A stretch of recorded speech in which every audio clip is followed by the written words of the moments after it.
Breaking tonight, Benjamin Netanyahu has just slammed the door on Britain. A full ban, no exceptions, no warnings. UK officials are now blacklisted from entering Israel, effective immediately. The Israeli Prime Minister called Britain's new foreign policy a betrayal of democratic allies and accused Keir Starmer of handing victory to terrorists. Within minutes, London was in chaos, Whitehall in meltdown, and Number 10 caught flat-footed. What Starmer thought was a show of moral leadership has detonated into the worst diplomatic crisis in decades, and the shockwaves, they're only beginning. It started as a quiet evening and ended as a political earthquake. Just after 9 p.m. Jerusalem time, Netanyahu stepped up to the podium with the kind of grim resolve that needs no script. Cameras rolled. His message to Britain was short, brutal and final. A country that abandons its friends in war will find itself without friends in peace. Moments later, the official order dropped. A total ban on all UK government representatives entering Israel. Not symbolic, not temporary, complete. Inside Downing Street, confusion turned to panic. Reports say the Foreign Office only learned about the ban from Israeli media, not from any diplomatic channel. One senior official described the moment as like watching the lights go out across the map. Within minutes, encrypted lines between Tel Aviv and London went silent. Every intelligence link, every security back channel frozen. Keir Starmer's office still basking in the glow of what he called a bold humanitarian stance. Didn't see this coming, and 4 days ago he proudly announced support for ICC arrest warrants against Israeli leaders paired with a total arms embargo, including defensive systems. But inside the Defence Ministry, jaws dropped. No one had been briefed. Not the Foreign Desk, not the Security Council, not even Britain's ambassador to the UN. Dame Barbara Woodward, sources say, was blindsided mid-meeting by a furious Israeli delegation. Her resignation letter, already drafted. Then came the humiliation that set social media ablaze. David Lammy, the Foreign Secretary himself, was mid-air en route to Tel Aviv when Israeli authorities revoked his landing clearance. The plane, already over the Mediterranean, turned back, publicly tracked, globally mocked. A sitting British minister denied entry by an ally. Diplomats call it unprecedented. The footage trended for hours with one tag, #Britain banned. Behind closed doors, officials were scrambling to spin the story, but the damage was already viral. Israeli intelligence chiefs declared all British government access suspended indefinitely. Mossad contacts called the breach irreversible. Defence analysts whispered about an intelligence blackout. One that could leave Britain exposed to threats it no longer has eyes to see. For decades, Israel's surveillance network helped track Iranian proxy cells, cyber attacks, and terror plots targeting British soil. That safety net gone overnight. The consequences were immediate and devastating. Within hours, defence contractors froze billions in joint projects. Israeli cyber firms began disconnecting from British infrastructure. The same systems that protect energy grids and financial networks. One insider described it as watching the firewall come down in real time. British families who never even knew if their safety depended on Israeli data now found themselves part of a geopolitical fallout they didn't vote for. Inside the cabinet, the mood shifted from disbelief to fury. Home Secretary Yvette Cooper warned colleagues, "We've made ourselves a target without protection." The Cobra Room, once a nerve centre of calm strategy, turned into a blame game, ministers whispering, advisers resigning, the Prime Minister pacing in silence. And through it all, one bitter truth rising like smoke. No one actually understood the web of intelligence Britain just severed. Markets trembled before dawn. The pound dipped against the shekel for the first time in modern history. Tech firms tied to Israeli partners saw their stock plunge. Analysts predicted a $30 billion hit to bilateral trade. The ripple effect was instant. Cybersecurity firms cutting contracts, defence deals evaporating, and Israel's National Security Council labelling Britain an unreliable actor. Even the White House, sources claim, was deeply concerned by London's recklessness. But for Netanyahu, this wasn't just policy, it was punishment. A televised message to every Western leader watching: Betray Israel and the cost will be public and painful. Starmer, meanwhile, looked cornered, delivering clipped statements about dialogue and human rights, while his own intelligence agencies begged for damage control. It said that during a late-night briefing, an MI5 report warned Iranian proxies are already probing the new blind spots. If true, that means Britain's enemies are already exploiting the cracks created by Starmer's decision. That isn't diplomacy, that's self-inflicted vulnerability. And the chilling question tonight, when the first attack comes, will Britain even see it coming?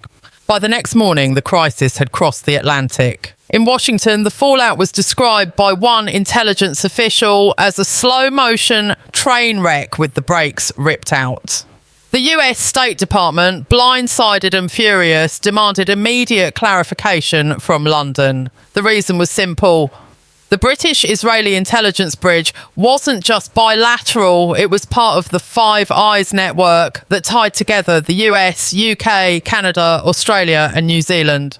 Without Israel feeding key data into that system, American agencies were suddenly staring at blind zones stretching across the Middle East. Overnight, Britain had gone from partner to liability. A senior CIA liaison was quoted off record saying, "We trusted London to protect the feed, now we're protecting ourselves from it." Inside Westminster, the mood had turned poisonous. Ministers whispered in corridors, aides deleted messages, and senior advisors quietly reached out to their American counterparts for reassurance. One Downing Street insider described the atmosphere as funeral silence punctuated by shouting. Even Rishi Sunak, once politically sidelined, sensed blood in the water. His team began crafting statements, painting him as the restoration candidate. The man who could rebuild trust with Israel and the West.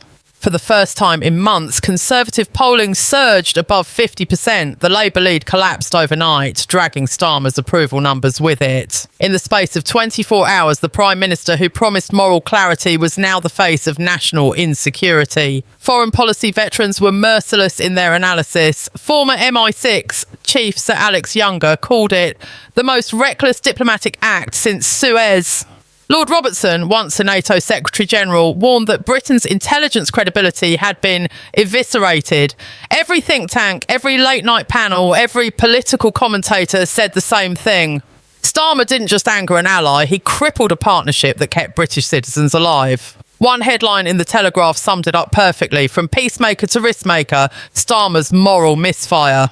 Meanwhile, inside the intelligence community, the alarm bells were deafening. Mossad had halted all cooperation. GCHQ analysts reported missing data packets from Israeli surveillance satellites. Cyber defense programs that once relied on shared algorithms began throwing errors. British analysts, blind to key regions, started relying on outdated archives to predict current threats. The effect was like flying an aircraft without radar. MI5 briefings began each morning with one grim update. We've lost another layer of visibility. Even the Royal Navy operating near the Strait of Hormuz reported the loss of real-time Israeli threat tracking for shipping lanes. The sense of vulnerability was palpable, and it wasn't just military, it was psychological. Britain, for the first time in decades, felt small. And while Whitehall burned in silence, Jerusalem roared in defiance.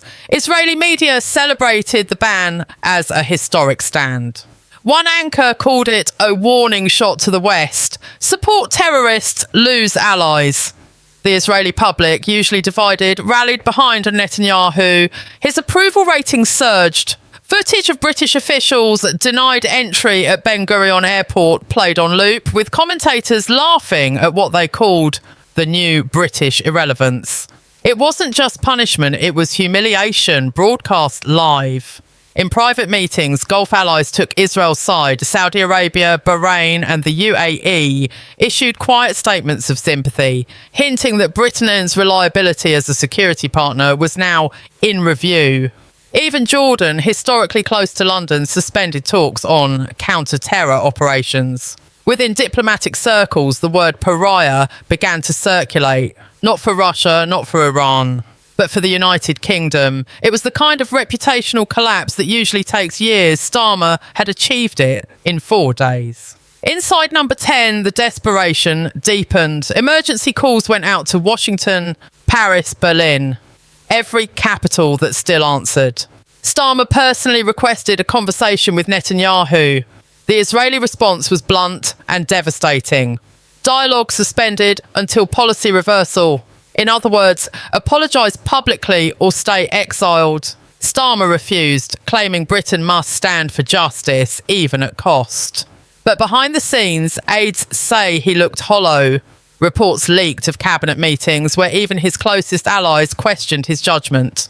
Defence Secretary John Healey allegedly told colleagues, "We've amputated our security network, and for what?"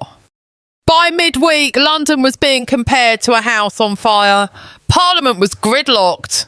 Opposition MPs called for an inquiry. Labour backbenchers whispered about leadership challenges. Outside protests flared. Pro-Israel demonstrators demanding reversals. Anti-government chants echoing through Westminster. In one surreal moment, a crowd gathered outside the Foreign Office chanting, "Bring back our allies." The irony wasn't lost on anyone, and still the deeper question lingered beneath every headline, every soundbite, every trembling press conference. How do you rebuild trust once the world decides you can't be trusted? Britain's allies were silent, its enemies alert, and its Prime Minister increasingly alone.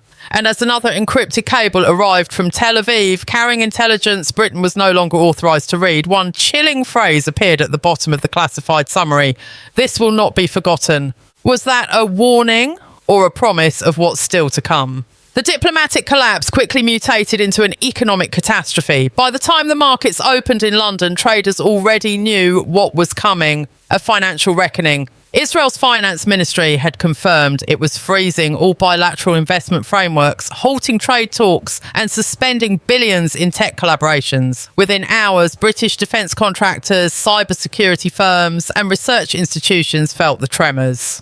The City of London, long a magnet for Israeli venture capital, watched billions evaporate. One analyst described it bluntly: "It's like someone pulled the plug on an entire sector of our economy."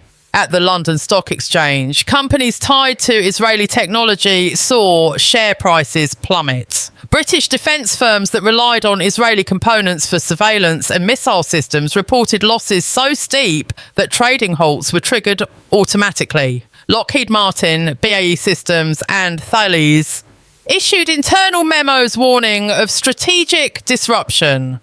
The tone was diplomatic, but the meaning was clear. Britain had just crippled its own defence industry. A leaked Treasury briefing estimated that over $100 billion in long-term economic partnerships was now irreversibly compromised. But the numbers only told part of the story. Behind the statistics were industries and people. The scientists, cybersecurity experts, and engineers whose livelihoods were intertwined with Israel's technology sector. One cybersecurity startup in Manchester revealed that its Israeli partners had cut off access to a joint AI threat monitoring system overnight. The reason? Trust withdrawn. Banks scrambled to explain to clients why cross-border accounts had been flagged for review. It wasn't hostility. It was risk management. Israel had quietly classified British institutions as unstable counterparts. Meanwhile, the ripple spread beyond business. Universities began receiving notifications that joint research programs with Israeli institutions were being suspended pending policy reassessment. British PhD students in Tel Aviv were told to leave. Collaborative labs in life sciences and quantum computing were shut down mid-project. In Oxford, Cambridge, and Imperial, professors described the atmosphere as academic blackout. For decades, Israel had been Britain's top research ally in defence and biotech. Now, entire programs vanished in a week. The human cost was mounting too. Families who relied on Israeli cybersecurity for home systems found services abruptly discontinued. Even Jewish schools in London, previously supported through Israeli security consultancies, were left without guidance. Community leaders warned that the sense of exposure was palpable and rising. The chief rabbi called an emergency meeting, describing the government's policy as a decision made in isolation that has left its citizens isolated. For the first time in years, immigration inquiries to Israel and the United States from British Jewish families surged. The sense of betrayal wasn't just political, It was personal. In the corridors of power, denial turned to quiet despair. Treasury officials calculated potential GDP losses. Defence analysts drafted emergency recovery plans. And intelligence officers whispered that Britain had entered a strategic blackout. Yet Starmer's team insisted the policy would stand the test of history. But history wasn't waiting. It was waiting. It was hitting back in real time. Across the Atlantic, Washington's tone hardened. American think tanks began publishing position papers openly questioning Britain's reliability as a Five Eyes partner. The Wall Street Journal ran the headline, "Britain's Fall from Trust."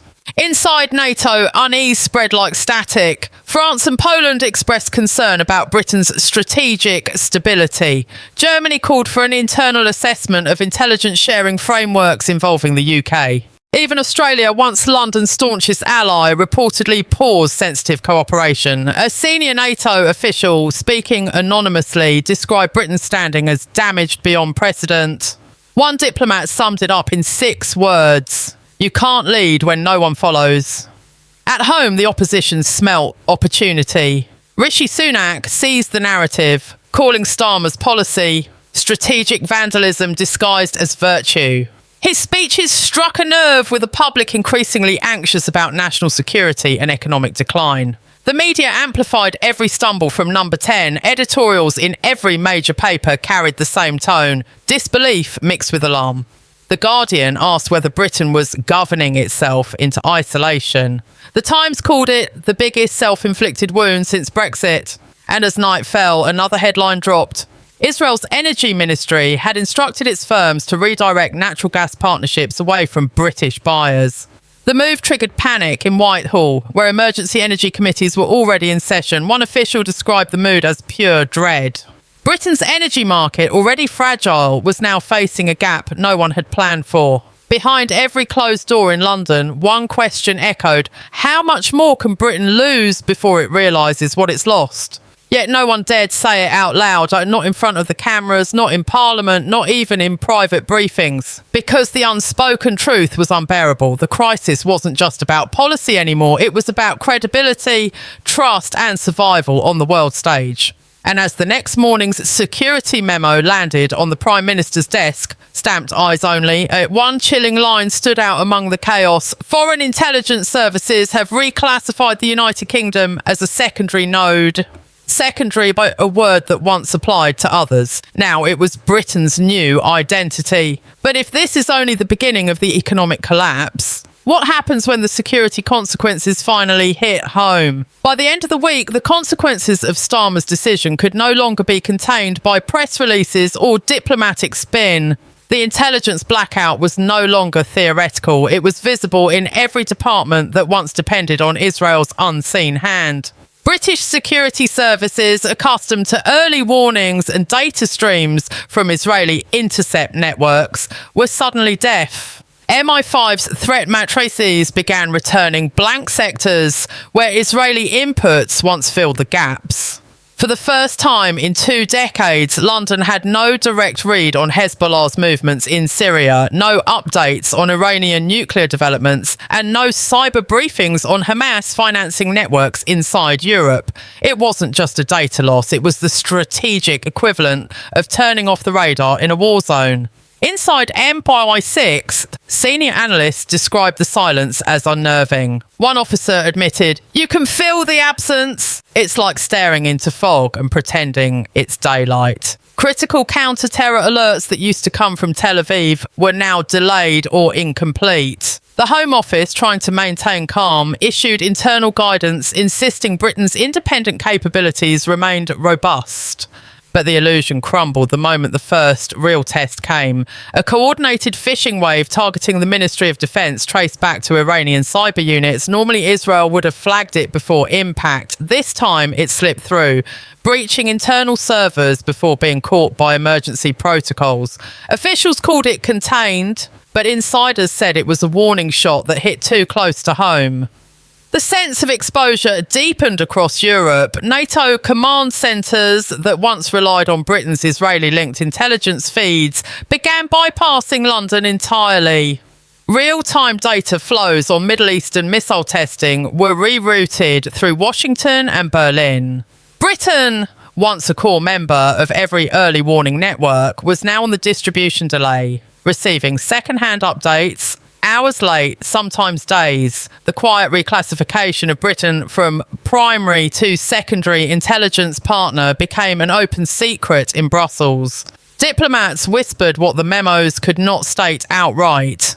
The United Kingdom had downgraded itself. Publicly, Starmer projected defiance. At a press conference, he repeated the same phrase: Britain will not compromise its values for convenience. But behind closed doors, cabinet divisions were tearing the government apart. The Defence Secretary, the Home Secretary and the Foreign Secretary reportedly submitted joint memoranda demanding an urgent policy review.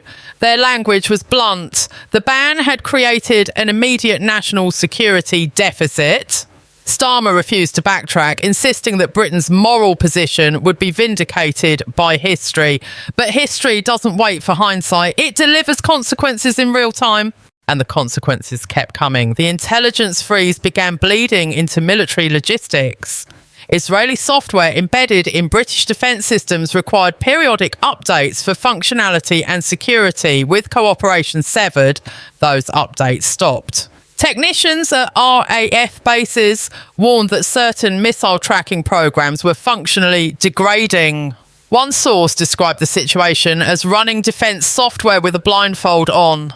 The Ministry of Defence quietly initiated contracts with American firms to replace Israeli systems, but integration would take months during which Britain would be vulnerable. Even the public began to feel the chill. Reports surfaced of increased cyber intrusions against local government networks traced to previously monitored threat actors.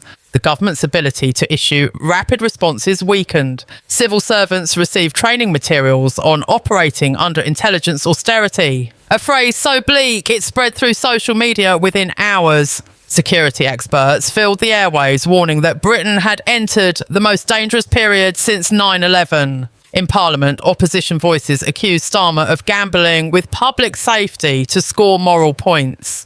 Outside the political theatre, another truth was emerging, one that reached beyond London or Jerusalem. Britain's allies were adapting to a world without British reliability. Washington began forming tighter intelligence bonds directly with Israel, sidelining the UK.